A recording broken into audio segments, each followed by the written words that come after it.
तो दोस्तों एक बार फिर से हम आप सबके लिए लेकर आ गए हैं इंग्लिश ग्रामर के ऊपर एक दमदार वीडियो। और आज की वीडियो में हम देखने वाले हैं इंग्लिश के मॉडल वर्ब को, हेल्पिंग वर्ब को और कुछ ऐसे वर्ड्स हैं जो सबसे ज़्यादा यूज होते हैं और उन सब को हम मिक्स करके देखेंगे कि किस तरह से हम इसका यूज अपनी डेली लाइफ में करते हैं। तो देखिए पहला जो वर्ड है वो है हमारा हैविंग टू। हैविंग टू का मतलब होता है पढ़ रहा है, मतलब कोई काम करना पड़ रहा है, किसी व्यक्ति को कोई काम करना पड़ रहा है। यहाँ पर ये जो स्ट्रक्चर है ये वाला स्ट्रक्चर इसमें फॉलो होगा, यानी कि सबसे पहले सब्जेक्ट, फिर हेल्पिंग वर्ब आएगी, फिर हैविंग टू आएगा, फिर वर्ब की फर्स्ट फॉर्म आएगी और फिर ऑब्जेक्ट आएगा। अब यहाँ पर ध्यान देने वाली बात ये है कि मैंने ऊपर लिखा है पढ़ रहा है, मैंने तो यहाँ पर इसलिए लिख दिया कि ये प्रेजेंट के लिए मुझे बताना है, लेकिन इसका यूज हम पास्ट के लिए भी कर सकते हैं, पढ़ रहा था, इस तरह से। तो चलिए एग्जाम्पल हम दोनों के देखेंगे।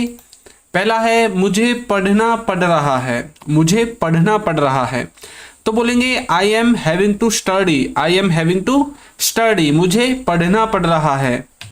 नेक्स्ट है उसे खेलना पड़ रहा है, उसे खेलना पड़ रहा है, तो बोलेंगे he is having to play, he is having to play, उसे खेलना पड़ रहा है। अब देखिए पास्ट का, तुमको खाना पड़ रहा था, तो बोलेंगे you were having to eat, you were having to eat. तो इस तरह से आप इसको प्रेजेंट में और पास्ट में दोनों में यूज कर सकते हैं। अब देखिए यहाँ पर जो हेल्पिंग वर्ब है, इसमें यदि आपको प्रेजेंट को सेंटेंस बनाना है तो आपको इजमार हेल्पिंग वर्ब लगानी है, यदि पास्ट का कोई सेंटेंस बनाना है तो वाज वर आपको हेल्पिंग वर्ब लगानी है। तो इस तरह से आप हैविंग टू को समझते हैं।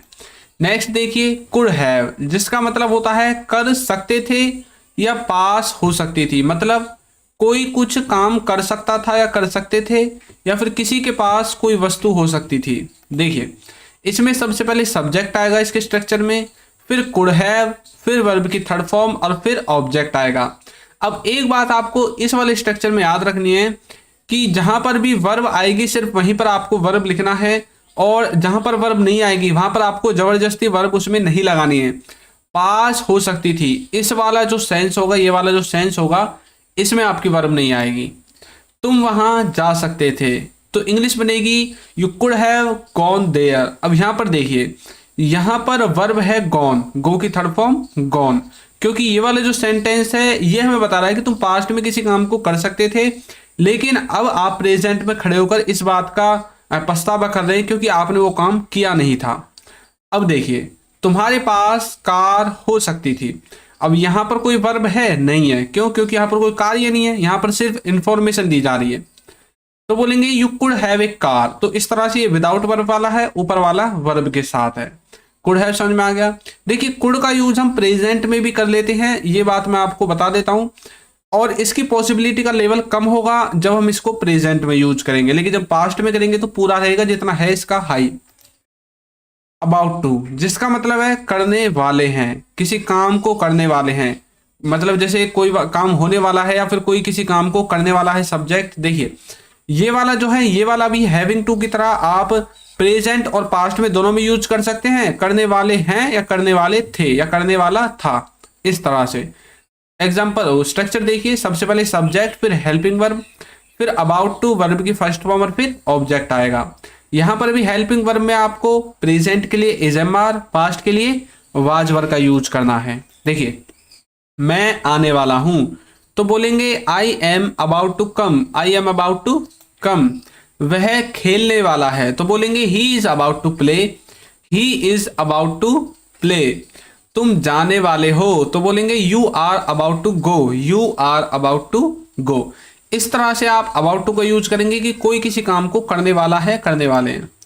नेक्स्ट है वुड हैव, जिसका मतलब होता है पास होगा या फिर काम कर चुका होगा, मतलब आप ऐसा सोचते हैं, ऐसा अंदाजा लगाते हैं कि भाई किसी के पास कोई वस्तु होगी या फिर आपके हिसाब से कोई किसी काम को कर चुका होगा।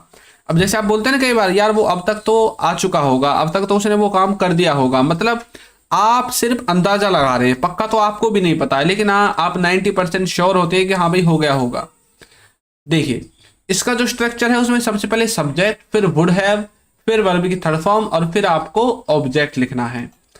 उसके पास पेन होगा, तो बोलेंगे he would have a pen, he would have a pen, उसके पास पेन होगा।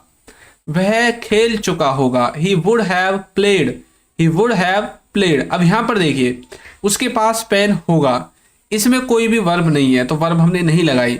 वह खेल चुका होगा तो मतलब यहां पर खेलना वर्ब है, तो खेलने की थर्ड फॉर्म रहेगी प्लेड, क्योंकि प्ले होती है फर्स्ट और प्लेड हो जाएगी थर्ड। तो ही वुड हैव प्लेड इस तरह से।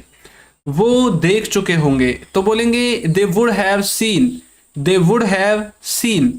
इस तरह से आप वुड हैव का यूज कर सकते हैं, पास होगा या फिर किसी काम को कर चुका होगा, इन दोनों ही सेंसेस में।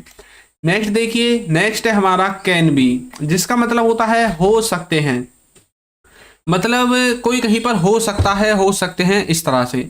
स्ट्रक्चर बिल्कुल सिंपल है, सिर्फ 3 वर्ड्स का स्ट्रक्चर है और आपके सामने लिखा हुआ है। सबसे पहले सब्जेक्ट, फिर कैन बी, फिर अदर वर्ड्स आएंगे।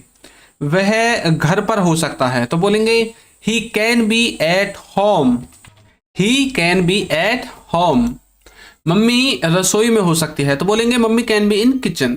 तो इस तरह से कैन बी का यूज कर सकते हैं कि कोई कहीं पर हो सकता है, हो सकते हैं। नेक्स्ट देखिए, नेक्स्ट है विल बी। विल बी का मतलब होता है रहा होगा, मतलब कोई किसी काम को कर रहा होगा, वहां पर आपको विल बी का यूज करना है। और ये जो रहा होगा ये फ्यूचर के बारे में बात करेंगे कि आने वाले समय में कोई किसी काम को कर रहा होगा। इसमें सबसे पहले सब्जेक्ट, फिर आएगा विल बी, फिर वर्ब की फर्स्ट फॉर्म, फिर आईएनजी, फिर ऑब्जेक्ट। ये आईएनजी क्यों आई है? क्योंकि कंटिन्यूटी वाला कार्य है, इसलिए वर्ब में हमने आईएनजी लगा दिए। वह खेल रहा होगा तो बोलेंगे he will be playing, he will be playing. ये है फ्यूचर के लिए। यदि आप इसी सेंटेंस को प्रेजेंट के लिए बोलना चाहते हैं कि हाँ भाई वह खेल रहा होगा, तो आप बोल सकते हैं ही वुड बी प्लेइंग, या फिर आप बोल सकते हैं he may be playing, he might be playing. इस तरह से आप बोल सकते हैं। वो देख रहे होंगे तो बोलेंगे they will be watching, they will be watching, तो वो देख रहे होंगे। इस तरह से आप विल बी का यूज कर सकते हैं, मतलब कोई किसी काम को कोई कर रहा होगा आने वाले समय में। नेक्स्ट देखिए, यदि अभी तक आपने हमारी बुक्स को परचेज नहीं किया है तो लिंक डिस्क्रिप्शन बॉक्स में है, वहां से जाकर आप इसे परचेज कर सकते हैं। और हाँ, यदि ऐप को डाउनलोड नहीं किया है तो इसको भी जरूर डाउनलोड करें, इसका लिंक भी आपको नीचे डिस्क्रिप्शन बॉक्स में मिल जाएगा, वहां से जाकर आप इसे जरूर डाउनलोड करें। नेक्स्ट देखिए, नेक्स्ट इसमें हमारा कुड। कुड का मतलब होता है सका या फिर पाया, मतलब कोई किसी काम को कर सका या फिर कोई किसी काम को कर पाया, या फिर कोई किसी काम को नहीं कर सका या फिर नहीं कर पाया। इसी तरह से आप इंटरोगेटिव, नेगेटिव, सिंपल, जो भी आपको बनाने सभी सेंटेंसेज को बना सकते हैं। स्ट्रक्चर बिल्कुल सिंपल है, सबसे पहले सब्जेक्ट और सबसे लास्ट में ऑब्जेक्ट। इनकी तो सबको पता होती है। बीच में 2 वर्ड आपको लगा देने, एक कुड और उसके बाद वर्ब की फर्स्ट फॉर्म। मैं नहीं कर पाया तो बोलेंगे I could not do, I could not do, मैं नहीं कर पाया। वो नहीं जा पाया तो बोलेंगे ही कुडंट गो, वो नहीं जा पाया या वो नहीं जा सका। यहां पर सका लगाइए या पाया लगाइए, बात एक ही है, सिर्फ सेंस तो वही है ना। देखिए, वो देख नहीं सका तो बोलेंगे सी कुड नॉट सी। यहां पर सकी आएगा, एक राइटिंग, तो यहां पर ये टाइपिंग मिस्टेक थी, मैंने सही कर दिया है। वो देख नहीं सकी तो सी कुड नॉट सी। इस तरह से आप कुड का यूज करेंगे। नेक्स्ट देखिए, हैज हैव का हम यूज करते हैं सिंपल प्रेजेंट के तौर पर। एक हम इसका उसमें प्रेजेंट परफेक्ट में भी करते हैं और सिंपल प्रेजेंट में भी करते हैं। देखिए, यहां पर सबसे पहले सब्जेक्ट, फिर हैज है, फिर ऑब्जेक्ट। देखिए, जब हम इसको प्रेजेंट टेंस में यूज करते हैं परफेक्ट की तरह, तो तब आपको पता है कि इसके बाद वर्ब की थर्ड फॉर्म आती है।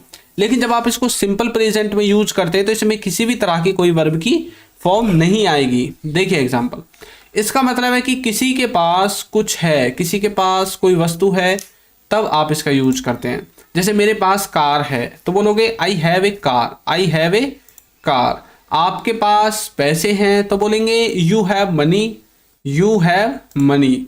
हम यहाँ पर पूछ नहीं रहे हैं, यहाँ पर बता रहे हैं। अगर हम पूछते तो डू लगाते हैं, डू यू हैव मनी। उसके पास लैपटॉप है तो बोलेंगे he has a laptop, he has a laptop. तो इस तरह से आप हैज़ हैव का यूज करेंगे सिंपल प्रेजेंट की तरह। नेक्स्ट है इसमें हमारा मे हैव, जिसका मतलब है शायद होगा, मतलब शायद किसी के पास कुछ होगा या फिर शायद कोई किसी काम को कर चुका होगा, ये दोनों ही सेंस आएंगे। पॉसिबिलिटी का लेवल 50% रहेगा। इसमें सबसे पहले सब्जेक्ट, फिर मे है, फिर वर्ब की थर्ड फॉर्म और फिर ऑब्जेक्ट आएगा। उसके पास शायद कार होगी, तो बोलेंगे he may have a car, he may have a car. वह शायद खेल चुका होगा, तो बोलेंगे he may have played, he may have played.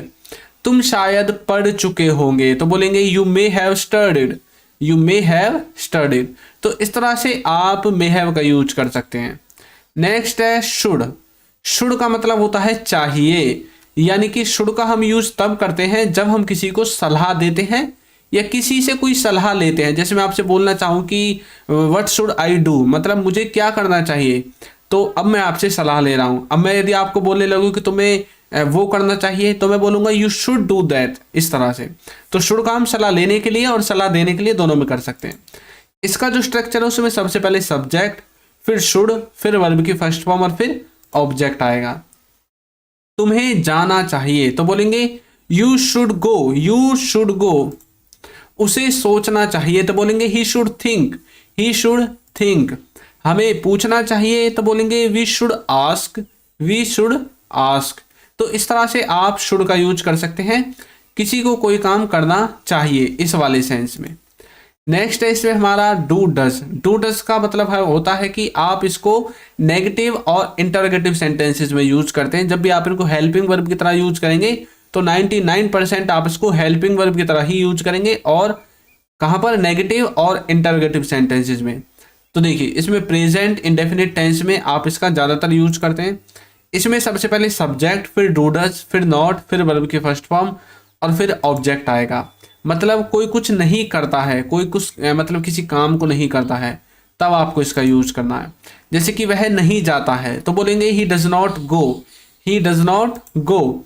आप नहीं देखते या फिर आप नहीं देखते हैं, तो बोलेंगे you do not watch, you do not watch. क्या वे नहीं जाते, तो बोलेंगे do they not go, do they not go. इस तरह से आप डू डज का यूज कर सकते हैं प्रेजेंट इंडेफिनिट टेंस के नेगेटिव और इंटरोगेटिव सेंटेंसेस को बनाने के लिए। नेक्स्ट है शुड बी, जिसका मतलब होता है होना चाहिए या फिर रहा होना चाहिए। मतलब किसी को कहीं पर होना चाहिए या किसी को कुछ कर रहा होना चाहिए। यानी कि एक में तो हम दिखाते हैं उसकी स्टेट ऑफ बीइंग को, और एक में हम कार्य की जो है कंटिन्यूटी को दिखाना चाहते हैं, किसी वर्क की कंटिन्यूटी को दिखाना चाहते हैं। इसमें सबसे पहले सब्जेक्ट, फिर शुड बी, फिर अदर वर्ड्स आते हैं। देखिए उसे घर पर होना चाहिए, तो बोलेंगे he should be at home, he should be at home. मुझे खेल रहा होना चाहिए, तो बोलेंगे I should be playing, I should be playing. उसे पढ़ रहा होना चाहिए, तो बोलेंगे she should be studying, she should be studying. तो इस तरह से शुड बी का आप यूज कर सकते हैं। नेक्स्ट है कैन। कैन का मतलब है जब हम किसी की एबिलिटी को दिखाते हैं, किसी की क्षमता को दिखाते हैं। वैसे इसका हिंदी में मतलब होता है सकता है। इसमें सबसे पहले सब्जेक्ट, फिर कैन, फिर वर्ब की फर्स्ट फॉर्म और फिर ऑब्जेक्ट आता है। जैसे कि वह कर सकता है, तो बोलेंगे he can do, he can do, वह कर सकता है। और यदि यहाँ पर वस्तु भी दिखानी है तो बोल देते हैं ना कई बार ही कैन डू इट या फिर ही कैन डू दैट। इस तरह से हम आ सकते हैं, तो बोलेंगे we can come, we can come. वो देख सकता है, तो बोलेंगे he can watch, he can watch. तो इस तरह से कैन का मतलब है कोई किसी काम को कर सकता है, एबिलिटी दिखाने के लिए। नेक्स्ट है डिड। डिड का यूज हम करते हैं सिंपल पास्ट के नेगेटिव और इंटरोगेटिव सेंटेंसेस को बनाने के लिए। अब यहाँ पर जो डिड है ये ज्यादातर हेल्पिंग वर्ब के रूप में हम इसका यूज करते हैं, और पास्ट का जो इंडेफिनिट टेंस है उसमें हम इसको वर्ब की सेकंड फॉर्म के रूप में भी यूज कर लेते हैं। तो ये बात भी आपको याद रखनी है। देखिए इसका जो स्ट्रक्चर है उसमें सबसे पहले सब्जेक्ट आएगा, फिर डिड आएगा, फिर नॉट आएगा, फिर हैव आएगा और फिर ऑब्जेक्ट आ जाएगा। इस तरह से आपको इसका स्ट्रक्चर रखना है। एक बात हमेशा याद रखनी है कि जैसे डिड है इसी तरह से डू और डज हैं, उनके साथ भी हमेशा यही वाला केस होता है जो इसके साथ है यहाँ पर। लेकिन जो ये है डिड, इसके और डू डज के साथ हमेशा वर्ब की फर्स्ट फॉर्म आएगी जब भी आप इनको वर्ब की तरह वर्ब के साथ यूज करोगे। और यहाँ पर जो सिंपल पास्ट है ये क्या चीज़ है, ये ऐसा टेंस है, मतलब ऐसा सेंटेंस है जिसमें वर्ब नहीं होगी। देखिए यहाँ पर कहीं वर्ब है, सिर्फ हमने वर्ब के स्थान पर हैव का यूज कर दिया है। और ये इसका जो सेंस है वो कुछ इस तरह से होगा कि किसी के पास कुछ नहीं था पास्ट में। देखिए किसी के पास कुछ नहीं था, जैसे कि मेरे पास कार नहीं थी, तो बोलेंगे I did not have a car. अब कुछ बच्चे मतलब ज़्यादा समझदार होते हैं जो वो यहाँ देखते हैं डिड आई, तो इस हैव को चेंज करने की कोशिश करेंगे, तो आपको इस हैव को चेंज नहीं करना है, ये यहाँ पर हैव ही रहेगा, चाहे यहाँ पर subject he, she, it, I, we, you, they कुछ भी क्यों ना हो, सबके साथ हैव ही रहेगा। क्या आपके पास पैसे नहीं थे, तो बोलेंगे did you not have money, did you not have money. उसके पास पैसे नहीं थे, he did not have money, मतलब उसके पास पैसे नहीं थे। यहाँ पर हम बता रहे हैं और ऊपर वाले सेंटेंस में हम पूछ रहे हैं, इस तरह से आपको समझना है। नेक्स्ट देखिए, मस्ट बी, जिसका मतलब होता है जरूर या फिर अवश्य। इसका जो स्ट्रक्चर है उसमें सबसे पहले सब्जेक्ट, फिर मस्ट बी, फिर अदर वर्ड्स आएंगे। वह पक्का घर पर हो सकता है, तो बोलेंगे he must be at home, he must be at home. वह पक्का देख रहा होगा, तो बोलेंगे he must be watching, he must be watching. इस तरह से आप मस्ट बी का यूज कर सकते हैं। नेक्स्ट है माइट। माइट जो है उसकी पॉसिबिलिटी का लेवल थोड़ा ज़्यादा कम होता है, और इसको हम तब यूज करते हैं जब हमें बिल्कुल भी भरोसा नहीं होता, बिल्कुल भी पता नहीं होता। इसमें सबसे पहले सब्जेक्ट, फिर माइट वर्ब की फर्स्ट फॉर्म, और फिर ऑब्जेक्ट आएगा। वह शायद ही आएगा, यानी कि हमें पक्का नहीं पता है, या फिर हमें उसके बारे में नहीं पता है कि वो आएगा या नहीं आएगा, तो बोलेंगे ही माइट कम। आप शायद जीत सकते हो, तो बोलेंगे यू माइट विन। और वो शायद खेल सकता है, तो बोलेंगे ही माइट प्ले। इस तरह से माइट का यूज कर सकते हैं। तो दोस्तों, आपको ये वीडियो कैसी लगी है जरूर बताइएगा। और हाँ, यदि अभी तक आपने हमारी बुक्स को और ऐप को परचेज नहीं किया है, तो देखिए बुक्स को परचेज करना पड़ेगा और ऐप को डाउनलोड करना पड़ेगा, वो फ्री ऑफ कॉस्ट है। ये रहा, तो इन दोनों का जो लिंक है वो डिस्क्रिप्शन बॉक्स में आपको मिल जाएगा, वहां से जाकर आप इन्हें डाउनलोड कर सकते हैं। और आपको ये वीडियो कैसी लगी है जरूर बताइएगा। और यदि अभी तक आपने हमारे चैनल को सब्सक्राइब नहीं किया है, तो चैनल को सब्सक्राइब कर दीजिए, वीडियो को लाइक कर दीजिए, और एक अच्छा सा कमेंट करना बिल्कुल ना भूलें। Thank you.